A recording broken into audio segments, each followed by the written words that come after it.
정관용의 지금 이 사람. 여러분 안녕하십니까? 정관용입니다. 내년 4월 총선 앞두고 더불어민주당, 자유한국당 모두 쇄신 바람이 불고 있죠. 주목받는 의원들 불출마 선언을 통해서 이 쇄신 바람을 또 이끌어가고 있고요. 지난주에는 더불어민주당 이철희 의원 우리가 함께 초대해서 이야기를 들어봤고, 오늘은 자유한국당의 삼선 김세연 의원. 자유한국당은 이제 수명을 다했다, 당은 공식적으로 해체하자, 이런 과감한 제언까지 한 김세연 의원을 함께 만나봅니다.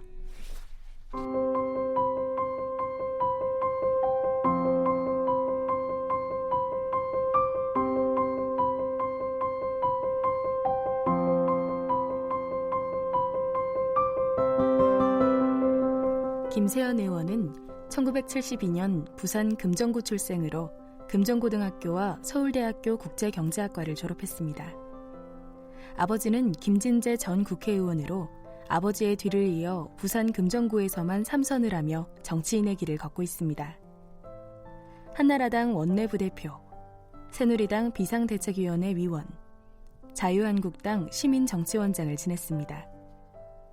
2013년 법률소비자연맹 대한민국 헌전대상을 받았고, 2013년과 2014년, 2017년과 2018년에 백봉신사상을 받았습니다. 자유한국당 김세연 의원 나오셨습니다. 어서 오십시오. 네, 안녕하십니까. 네. 김세연입니다. 이제 한 보름 됐나요? 네, 그렇습니다. 불출마 선언하신 지. 네. 반응이 어때요? 일단 저희 지역에서는 뭐 아쉬움, 서운함, 또 원망 이런 부분도 좀 많이 말씀들을 들었습니다만, 그래도 용기 있게 이야기 잘했다 하는 격려의 말씀들을 예상보다는 좀 더 지역에서도 많이 말씀 주시는 경우들이 있었고, 네. 제일 크게 느끼는 변화는 길 가다가 전혀 모르는 분들이 갑자기 반갑게 인사를 하시는 경험들을 종종 하고 있습니다. 지역에서요, 아니면 서울에서요? 서울에서도 요즘엔 그런 일들이 가끔 있습니다. 네. 그러니까 반갑게 인사하면서 잘했다고 그래요? 잘한다고 해요? 응원한다는 말씀이 응원한다. 제일 빈도가 높았고요. 시원하게 그 누군가 해야 될 이야기를 잘해줬다, 그렇게 이야기 들었습니다. 네. 이게 참 어찌 보면 아이러니인 게, 앞으로 저 열심히 출마해서 잘해보겠습니다 이랬을 때 누가 와서 응원해줘야 되는데, 저 이제 안 하겠습니다 이러니까 와서 응원해주는 거 아니에요? 이게 참 웃어야 돼요, 울어야 돼요, 이거? 뭐 제가 그동안 정치를 하는 것보다 안 하는 게 더 도움이 된다고 생각을 하셔서 그런지 모르겠습니다. 아이고. 근데 길 가다 그런 반응 말씀해 주셨지만, 당내에서는 어때요, 반응이? 당내에선 표정들이 많이 안 좋으시죠. 동료 의원들이 정말 그렇게 막 편하게 표정이 안 좋아요? 예, 상당히 웃고 있다가 저를 보더니 갑자기 경색되는 경우도 봤고요. 정말요? 예. 그리고 여러 가지 이제 불편한 기색을 숨기지 않고 드러내시는 경우들도 접했습니다. 근데 각오를 하고 한 일이라서 그분들한테 제가 서운하거나 그렇진 않습니다. 몇몇 선배 의원, 동료 의원들은 대놓고 비판도 했죠. 그런 경우도 있었습니다. 네. 먹던 우물에 침을 뱉느냐, 이런 얘기도 있었고. 예. 그죠? 예. 그 느낌이 어땠습니까? 입장을 바꿔놓고 보면 충분히 그런 반응을 하는 것도 자연스러운 현상이라고 생각을 하고요. 다만 제가 당내에 좀 소위 입바른 이야기를 할 수 있는 여건이 안 되었던 상태에서 그동안 이야기를 해야 했을 때 하지 못했던 것에 대한 자기 반성에서, 또 과거 18대 국회 때 민분 20일 활동을 할 때 10명 넘는 선배들과 함께 정말 살아있는 권력에 대해서도 등골이 서늘한데도 가감없이 쓴소리 할 때는 했던 그 기억을 살려서 저 혼자 그때 선배들 10명 이상의 몫을 한다고 생각하고 좀 강도 높게 말씀을 드린 점이 많은 분들의 마음을 불편하게 했을 수는 있지만 결과적으로 그게 당이나 나라에 도움된다고 생각합니다. 네, 네. 방금 18대 국회 때 민번 20일, 뭐 그 이전 거슬러 가면 남경필, 원희룡, 정병국, 뭐 남원정, 뭐 이런 사람들이 있었고, 네. 또 소장파, 개혁파 이렇게 불리어지던 의원들이 지금의 자유한국당 전신 쪽에도 쭉 명맥을 유지하며 있었던 걸로 기억이 나는데 네. 언제부턴가 없는 것 같아요. 19대 국회 때는 좀 정책적 컬러가 강했지만 경제민주화 실천 모임에서도 제가 경실모 간사와 대표를 했습니다만 예. 그때 남경필 지사님이 지방선거 나가시면서 이제 대표 역할을 맡아서 했습니다만 사실 그때 조금 정무적인 활동을 더 했었어야 하나 하는 아쉬움이 돌아보면 좀 있습니다만 그래도 소장 개혁 색채를 뚜렷이 했던 의원 모임들이 19대까지는 명맥을 이어왔습니다만 20대 국회 와서는 없죠. 예, 그런 활동이 없었다고 볼 수 있습니다. 왜 그렇게 됐을까요? 20대 공천 과정에서 다양성을 너무 훼손시켰던 결과라고 보고요. 간단히 말하면 민본 20일이나 경실모 경제민주화 실천 모임 같은 걸 같이 합시다라고 할 만한 의원들이 없었어요. 공천 과정에서 이제 19대 총선 때 친박 의원들로 대거 포진이 되었습니다만 그 중에서도 남아있었던 소장파라고 할 수 있었던 의원들이 20대 공천에 대거 탈락을 하게 됩니다. 그렇게 되면서 20대 국회 들어와서는 그런 목소리보다는 대체로 좀 주류의 목소리를 같이 더 보강해주는 그런 상태였습니다. 그럼 사실 지금 소개한 18대 민본 20일, 19대 경실모 이런 활동을 쭉 해왔던 김세열 의원 입장에서는 지난 3, 4년이 참 힘들었겠네요.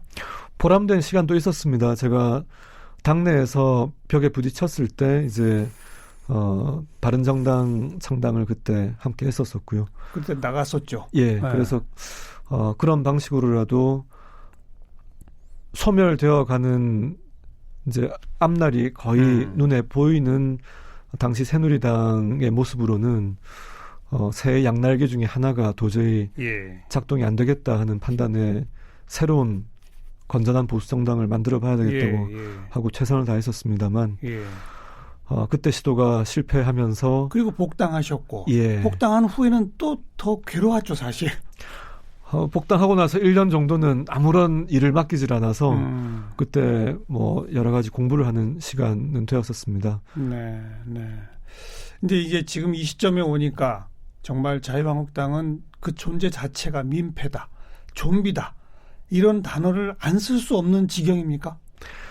표현에 대해서 많은 거부감을 느끼신 분들에 대해서는 이 자리를 빌어서 다시 한번 이 불편함을 끼쳐드린 데 대해서 마음의 불편함을 거기에 대해서는 죄송스럽게 생각합니다만 아니 한편에서는 거부감이지만 한편에서는 환호성도 있었어요. 근데 제가 관찰했을 때는 아무리 다른 표현을 찾아보아도 그 이상 현재 실체를 더 극명하게 잘 드러낼 수 있는 표현이 없었기 때문에 불가피하게 그 어휘들을 선택을 했습니다. 거기에 대해서 후회하지 않습니다. 그러니까 척박하다는 거 아닙니까 그 표현이? 제가 볼 땐 그렇습니다. 김 의원 눈에 볼 때 자유한국당은 존재 자체가 민폐다. 네. 좀비다. 좀비라는 표현은 이제 여러 사설 칼럼에 썼던 표현들을 제가 옮겼던 것이고요. 제가 회견문에 좀비 같은 존재라고 손가락질 받는다 이렇게 표현을 했는데 이제 뭐 그런 부분은 또 해석의 영역에 맡기겠습니다. 네. 그래서 아예 이제 당의 간판도 내리고 대표 원내대표부터 우리 전원이 나가지 맙시다. 처음에 이제 그렇게 목소리 낸 거 아닙니까? 그죠? 네, 개인 차원에서는 각자가 불출마를 결심하자. 그리고 당 전체적으로는 해체를 결단하자 하는 제안을 드렸던 거고요. 그 제안을 수용할지 여부는 개개인의 판단의 몫이기 때문에 제가 압박이나 강요를 더 이상 하지는 않겠습니다. 이제 3선이시니까 의원으로 벌써 11년, 12년 되지 않습니까? 근데 지금 당이 가장 최악입니까? 현재로 봐서는 회생이 어려운 지경에까지 이르렀다고 봤기 때문에 제가 보름 전에 그런 발표를 하게 되었습니다. 그러니까 왜 그래요? 이 10년 전에 비해서 뭐가 어떻게 달라졌기에 이젠 정말 아예 해체밖에는 방법이 없다는 생각까지 가게 됐는지. 과거에 한나라당 2007년 대선 후보 경선 당시에 세 개의 축이 있었습니다. 소위 친이, 친박, 그리고 이 소장 중립파가 있었는데 그때는 손학규 대선 후보 전 경기지사가 이제 구심점 역할을 하고 있었는데 사실 손학규 지사의 탈당으로 인해서 숫자는 적었지만 수도권 중심의 균형자 역할을 하던 그 그룹이 대거 친이 쪽으로 이제 흡수가 되면서 안정감 있던 삼각구도가 이제 양강구도 극한적인 대결 구도로 전환이 되면서 18대 공천에서 친이에 의한 친박 학살, 19대 공천에서 친박에 의한 친이 학살, 20대 공천에서 친박에 의한 친박 소장파 학살. 이렇게 이제 세 번에 걸친 보복 공천이 반복이 되면서 다양성이 말살이 되었다고 생각합니다. 그것이 원인이라고 생각합니다. 너무 비슷한 관점, 비슷한 경력을 가진 사람들이 민심과 괴리된 상태를 스스로는 깨닫지 못하고 있어서 문제가 여기까지 이르렀기 때문에 인적 구성을 완전히 새로 하지 않는 한 회생이 어렵다고 봤습니다. 방금 표현한 그 세 번의 공천 학살이라고 하는 거는 당내의 모든 의원들에게 자기 계파 보스의 눈치만 살피도록 만드는 그런 결과를 낳는 거 아닌가요? 사실 뭐 자유한국당만의 문제는 아니고 뭐 모든 정당에서 다 비슷한 부분이 있었습니다만 특히 극명하게 그 폐해가 드러났다고 생각합니다. 그래서 뭐 100명이 훨씬 넘는 국회의원이 그 당에 있지만 중요한 순간이 되면 나서서 발언하고 언론에 목소리 내고 하는 분들이 없어요. 제 기억에도 잘 없어요. 그 많은 다른 의원들은 다 어디 가서 뭐 하고 계신 거예요? 그런데 뭐 그분들의 개개인을 제가 탓하고 싶은 생각은 없습니다. 다만 집단적으로는 하나의 동질성이 강한 집단이다 보니까 그 집단적 사고에 빠져서 민심에 특히 선거에서는 반드시 중도층 표심을 저희가 받아와야만 승리할 수 있는데 그에 대한 어떤 감수성을 놓쳐버린 게 아닌가 생각이 됩니다. 그저 그냥 눈치 보는 데는 백단들이신 것 같더라고요. 아니 뭐 제가 그런 표현은 쓰지 않겠습니다만. 이건 제가 쓰는 표현이에요. 아니 실제 그런 걸 느끼지 않았습니까? 동료 의원분들? 저도 많은 순간들에 이야기를 해야 할 때 그동안 또 안에서 여러 가지 의견 충돌이 있을 때 피곤함을 회피했기 때문에 또 이야기할 때 하지 않았던 것에 대한 반성에서 이번에 더 강하게 저의 제안을 해드렸었습니다. 그 72년생이시니까 아직 50이 안 되셨죠? 네. 30대 이제 국회의원이 되시기 시작한 거고. 네. 처음 출마하게 된 과정 조금 이야기해 주세요. 뭐 아버님 5선 지내신 고 김진재 전 의원 다 알고 있으니까요. 예, 저희 선친께서 5선까지 지내시고 17대 공천에서 공천장을 받으신 다음 날에 불출마 선언을 하셨습니다. 그때 노무현 대통령 때 탄핵 역풍이 불기 시작했고 당시 한나라당이 도저히 감당할 수 없을 정도의 민심의 역풍이 불어서 중진들께서 많은 분들이 자발적으로 불출마를 하시던 와중에 고민하시다가 그렇게 불출마를 하셨고요. 네. 그리고 그 다음에 타계하셨습니다.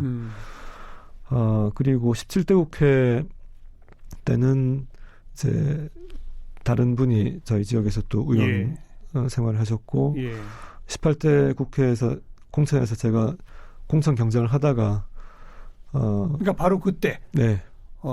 내가 정치를 해야 되겠다. 그 전에 뭐 하셨어요? 그 전에는 뭐 그냥 기업 생활을 하고 있었습니다. 네. 정치를 할 생각이 전혀 없었다가 당시에 저희 지역에서 여러 가지 좀 사건 사고들이 많이 있었습니다. 이제 그런 부분에서 누군가 이 부분을 좀 치유를 해야 되겠는데 적어도 제가 나서지 않으면 이 부분이 좀 해결이 안 되는 상황이라는데 많은 분들의 의견이 모이고 저도 최종적으로 뭐 젊은 마음에 일종의 의협심에 예, 그렇게 갑작스럽게 출마를 결정하게 되었었습니다. 그 지역 내에 그 당 안에 좀 복잡 상황이 있었군요. 예, 상황들이 좀 있었는데 뭐 이 자리에서 다 말씀드리긴 그렇고요. 글쎄. 네. 근데 그걸 해결하려면 내가 안 하면 안 되는 상황. 어찌 보면 처음엔 떠밀렸어요. 예, 뭐 그런 측면도 좀 있었습니다만 결정은 뭐 제 인생의 중요한 결정이니까 제가 그러니까요. 했던 거고요. 물론. 네. 처음에 근데 정치할 생각 없었습니까? 정치를 안 하겠다는 뜻이 매우 확고했었습니다. 왜요? 저희 아버님께서 정치하는 모습을 보니까 네. 일단 제가 아들 된 입장에서 아버지 얼굴을 뵐 시간이 거의 없었고 그래서 이게 그런 점에 항상 좀 뭐 불만이랄까 좀 부족함을 늘 느끼고 있었고 해서 뭐 저도 이제 결혼을 하고 아이들한테 예. 뭐 상황으로 보자면은 저희 선친께서 하셨던 지역에 나오면은 쉽게 뭐 될 수도 있는 그런 가능성이 있었지만 아마 굳이 이런 복잡한 판에 제가 뭐 들어와서 예, 일을 할 생각은 없었습니다. 없었는데 네. 아무튼 그 복잡한 사정 때문에 처음엔 떠밀려서 뭐 시작은 그렇게 됐지만은 뭐 결정한 다음에는 최선을 다했다고 생각합니다. 그 이제 그래 정치를 해보자라고 그때 그 초심 네. 뭘 하고자 하는 것이었어요? 뭐 대단한 건 아니었고요. 적어도 사익을 우선하는 사람이 국회에 있는 것보다는 그래도 제가 그 점에서는 결심을 지킬 자신이 있었기 때문에 사익보다는 공익을 항상 우선해야 되겠다는 뭐 최소한의 그 정도 생각으로 들어오게 되었습니다. 나는 사익보다는 공익을 우선할 자신이 있다? 네. 어떻게 그런 자신이 생기셨어요? 뭐 공직에 어찌 보면 대표적인 금수저 출신 의원이신데 뭐 금수저도 아니죠. 다이아몬드 수저 출신 의원이신데 그렇지 않습니까? 공직에 출마하거나 공직에 뭐서 일을 할 사람은 당연히 그 생각을 가져야 된다고 생각해서 별로 이게 별로 상충되는 거라고 생각하지 않습니다. 그러니까 보통 이제 우리 일반 국민들은 가진 게 많고 기득권에 계신 분들은 아무래도 자기가 가진 기득권을 지키기 위해서 노력하기 마련 아니냐. 그러다 보면 공익을 우선하는데 등한히 하게 된 경우들이 생기지 않느냐. 이렇게들 보는 인식이 많아서 제가 여쭙는 거예요. 그렇게 생각하는 사람들이 공직에 많으면 나라가 상당히 그 공동체가 불행해진다고 생각합니다. 그렇죠. 네. 근데 아무튼 김세현 의원은 첫 출발부터 이건 뭐 기본 상식이다. 예, 그 점은 제가 한순간도 흐트러짐이 없었다고 자부합니다. 네. 이제 그 얘기로 시작을 해서 사실 자유한국당에 대해서 우리 국민들 사이에 자유한국당을 지지하는 분도 있지만 지지하지 않는 분들이 가장 좀 지적하는 몇 가지 대목이 있지 않습니까? 그 중에 첫 번째가 지금 제가 얘기한 자유한국당은 뭐 아주 쉬운 말로 재벌 편만 드는 당, 뭐 기득권 편만 드는 당, 뭐 이런 이미지가 있잖아요. 그죠? 왜 그게 극복이 안 된다고 보세요? 우리나라 정치 발전 과정에서 보수 정당이 차지해왔던 그 입지가 독특하게 국가주의적인 개발 시대를 살아오면서 비대칭 성장 전략을 즉 소수기업에 막대한 자원을 집중해줘서 이 압축 성장을 시도했던 이런 부분 때문에 이제 경제 성장과 국가주의라는 것이 결합되면서 다소 왜곡된 기업관, 시장관을 당에서 가져왔기 때문에 지금에 와서는 자유시장 경제의 가장 근본이 되는 공정한 경쟁, 그렇죠. 기울어지지 않은 평평한 운동장에서의 대기업이건 스타트업이건 같은 선수 입장에서 뛰어야 되는 이런 부분에 대한 부분이 다소 좀 간과되거나 소홀히 다루어져 왔다고 생각을 합니다. 그런데 그게 극복 가능할까요? 저는 2012년 총선 대선을 거치면서 적어도 경제민주화를 대표 공약으로 내걸었던 정당이기 때문에 물론 이름이 좀 바뀌었지만 그리고 그 다음에 경제민주화의 핵심 공약이 대선 공약 채택 과정에서 누락이 되고 또 집행 과정에서 또 걸러지고 하면서 좀 많은 후퇴가 있었지만 처음과 비교할 때는 상당 부분 지금 행위 규제 면에서는 진전을 시켜놨다고 생각하고요. 중요한 지적하셨어요. 2012년 대선 박근혜 대통령을 만들던 당시에 경제민주화를 내세운 그 당의 모습, 정말 중도층을 흡수해서 정권을 쥘 정도로 변화를 스스로 선도하지 않았습니까? 근데 그 집권 후 5년, 그다음 지금까지 오기까지 정반대 길로 달려온 거 아닌가요? 지금 현재 자유한국당은? 동의합니다. 그죠? 네. 그리고 그 처음 2012년 경제민주화를 선점했을 때를 이끌어왔던 주도 세력도 없는 거 아닌가요?